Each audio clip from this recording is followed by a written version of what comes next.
السلام علیکم جی، مجھے علی رضا شرازی کہتے ہیں اور آپ لوگ فیس بک اور یوٹیوب چینل دیکھ رہے ہیں۔ ارلی 80 میں لیا سے لاہور ٹریکٹر ٹرالی کی سیسری خریدنے آنے والے ایک ایسے شخص کی کہانی آج کے ساتھ شیئر کریں گے جو 81-82 میں لاہور کی عوانوں تک اس کا نام گیا اور وقت کے وزیر اعلیٰ اور اعلیٰ وزراء جو ہیں اس کے کمرہ نمبر 5 دیار سنگھ کالج میں جاتے رہے۔ اسی پر بات کرنے کے لیے میرے ساتھ سینئر تجزیہ نگار سید فرقان شاہ صاحب بیٹھے ہوئے ہیں، انہی سے بات کریں گے کہ آخر ارشد امین چودھری نے اتنی جلدی افق کی بلندیوں تک نام کیسے کمایا۔ السلام علیکم سر۔ جی وعلیکم السلام۔ کیسے ہیں؟ ٹھیک ٹھاک ہیں؟ شکر اللہ کا کرم۔ سر 1980 میں لیا سے لاہور آنے والا اور ایک عام سے ہوٹل پر چارپائیوں پہ سونے والا شخص اتنی اوپر چلا گیا کہ محمد خان جنیجو جیسے وزیر اعظم نے اسے کہا کہ ارشد امین چودھری کو بلاؤ، میں نے کھانا کھانا ہے اس کے ساتھ۔ اللہ تعالیٰ نا بعض دفعہ انسان پہ بڑا مہربان ہو جاتا۔ چودھری ارشد امین جب آیا ہے تو اسی دور میں میرے سے وہ سینئر تھے، میرا بھی ایک کالج میں داخلہ ہوا۔ جب ہم گئے تو چودھری صاحب اللہ تعالیٰ انہیں جنت نصیب کرے میرے سے سینئر تھے، وہاں پہ جب ان سے میری ملاقات ہوئی پھر ہم نے ایک سیاسی جماعت کی ذیلی جماعت جو طلبہ تنظیم تھی اس میں شمولیت اختیار کر لی۔ چوئی صاحب میرے سے سینئر موسٹ تھے۔ میرا جب داخلہ ہوتا ہے فرسٹ ایئر میں تو میں بھی پہلے ہم نے ایک اپنی جماعت بنائی، آفٹر دیٹ ہم نے ایم ایس ایف میں اپنے آپ کو ضم کر دیا۔ لوگوں نے چودھری ارشد امین کے بارے میں عجیب و غریب باتیں کی ہیں کہ وہ قاتل تھا، وہ فلانا تھا، وہ ڈاکو تھا۔ میں آن کیمرہ میرے ساتھ کوئی بھی شخص، کیونکہ میری ان کی تصویریں بھی ساتھ ہیں، دنیا کو بھی پتا ہے کہ ہم دوست تھے، آج تک چودھری ارشد امین نے ہوائی فائر نہیں کیا۔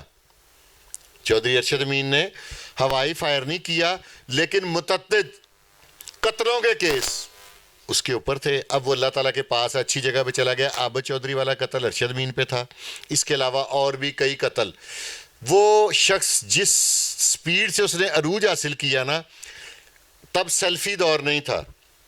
لوگ ہمارے پاس کالج میں کیمرے مین لے کے ساتھ آتے تھے اور چودھری صاحب کے ساتھ کھڑے ہو کے ایک تصویر کھچواتے تھے۔ کیمپ جیل میں تب سیاسی پرچے ہو جایا کرتے تھے، میں بھی ایم ایس ایف کا لاہور کا پریزیڈنٹ تھا تب۔ اس دور میں ہمارے اوپر مقدمات کا ہونا کوئی نئی بات نہیں تھی۔ رات کو ہم سوئے ہیں، صبح اٹھے ہیں تو مقدمات ہو گئے۔ اس وقت کے صدر M S F M U college کے تھے خواجہ سعد رفیق، انہوں نے جو چیئرمین تھے انہوں نے اپنی چیئرمین شپ چھوڑ کے ارشد امین چودھری کو چیئرمین شپ کیوں دی؟ اس کی کیا ریزن تھی؟ پولیٹیکل پریشر آ گیا تھا۔ انہوں نے کہا کہ اس کو، اور جس دور میں خواجہ سعد صاحب اب ماشاءاللہ وہ بھی ہمارے ساتھ جماعت میں تھے، پھر آپس میں گروپنگ ہو گئی اور یہی گروپ ایم ایس ایف کی بربادی کی وجہ بنی۔ خواجہ سعد صاحب اس وقت ہمارے ساتھ تھے۔ اس وقت خواجہ صاحب کا یہ والا دور نہیں تھا۔ اس وقت ون اینڈ اونلی لاہور میں ایک ہی نام تھا، بلکہ مری تک پورے کم از کم اگر پاکستان میں نہیں تو پورے پنجاب میں one and only Chaudhry Arshad Amin تھا، جس کو پنجابی میں کہتے ہیں کہ چودھری دا پار کسے نے نہیں چکیا، اس میں کوئی نہیں، اگر کوئی ہے تو کہے۔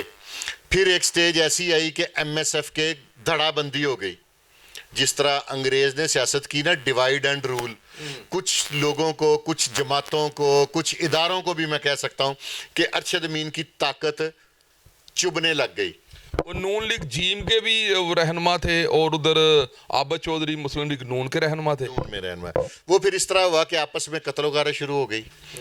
عابد چودھری کا مرڈر ہو گیا، ایم ایس ایف کی گروپنگ ہو گئی۔ اس گروپنگ کا نقصان ایم ایس ایف کو ہوا۔ اس سے پہلے ارشد امین چودھری پر گولی چلی اور اس کی ٹانگ پر فائر لگا، یہ کس نے مروائی تھی؟ یہ عابد چودھری گروپ کے ایک ہمارے ہی دوست ہیں، اب وہ بھائی ہیں، اللہ تعالیٰ انہیں زندگی دے، کیونکہ اس دور کے زیادہ تر دوستوں کا مرڈر ہو گیا، جس میں سیل موچھا، جبار، پھر وہ شادرہ سے تھے وہ جٹ، کیا نام میرے ذہن سے، نواز جٹ، بڑے قیمتی اثاثہ جو ہمارے دوست تھے نا، ان کے مرڈر ہو گئے۔ عاطف چودھری بھی بیچ میں آیا، لیکن وہ نان سٹوڈنٹ تھا، میں بات کرنے سے باز نہیں ہوں گا۔ ارشد امین چودھری کا جینون ٹیکنالوجی کالج میں ڈپلومے کے لیے داخلہ ہوا تھا، اس کے بعد پھر مختلف ادوار میں مختلف کالجز میں اس کا داخلہ رہا۔ عاطف چودھری کا کہیں داخلہ نہیں تھا. وہ ہم نے لوگوں نے دوستوں نے کوشش کر کے اس کا عابد چودھری نے شیلٹر دیا نا تاکہ اس کو کوئی ساتھ چاہیے تھا. ہاں وہ تب ایسے دوستوں کی ضرورت ہوتی تھی. لیکن ارشد امین اس میں کوئی دو رائے نہیں ہے. میں نے وزیر اعلیٰ اس دور کے وزیر اعلیٰ منظور حسین وٹو صاحب کو اس کے پاس آتے دیکھا. چٹھا کمرہ نمبر 5 میں. ہاں 5-6 2 ہی تو کمرے ہوتے تھے دیال سنگھ ہاسٹل کے. پھر منظور وٹو کے علاوہ میں نے چٹھا صاحب کو دیکھا. ریاض فتحانہ صاحب تو ہماری تنظیم کا حصہ تھے نا. وہ ہم سے جیسے اب خواجہ سعد رفیق صاحب اوپر نکل گئے, شہباز چودھری صاحب نکل گئے, رانا تجمل صاحب اللہ تعالیٰ انہیں جنت نصیب کرے, یہ سارے ہماری ایم ایس ایف کا حصہ تھے.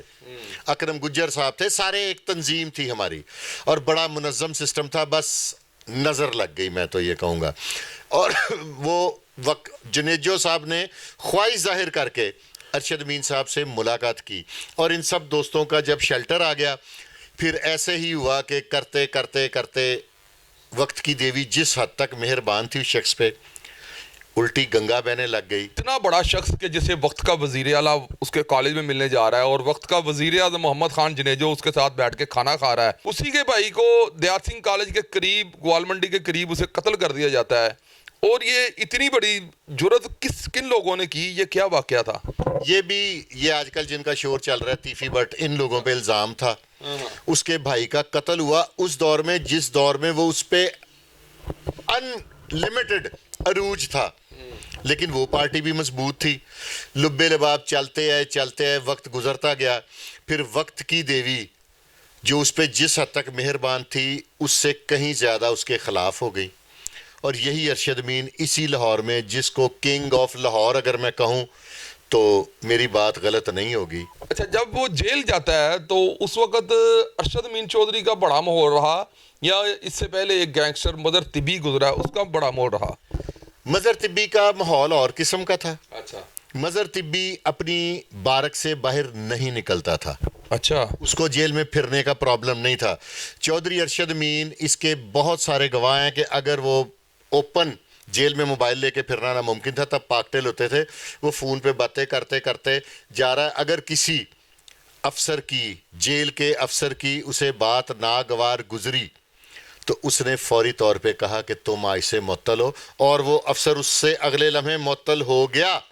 یہ بات فلموں میں آپ لوگوں نے دیکھی ہوگی, میں نے یہ بات اپنی آنکھوں سے دیکھی. جیل کے اندر اس سے بڑی بسنت کسی نے نہیں منائی. اور آپ کی ایک نالج کے لیے میں اور اضافہ کر دوں کہ جیل میں بڑے سے بڑے ٹنٹے خاں کی 7 بجے 8 بجے تک گنتی بند ہوئی ہے. ارشد امین واحد ایسا شخص تھا کہ جس کو رات کو بھی جیل بند, گنتی بند. جو لوگ جیل کو سمجھتے ہیں وہ میری اس بات کو سمجھ جائیں گے کہ گنتی بند ہونے کا مطلب کیا ہے. اس کی گنتی تک کسی میں جرت نہیں کہ رات کو بند کر لے.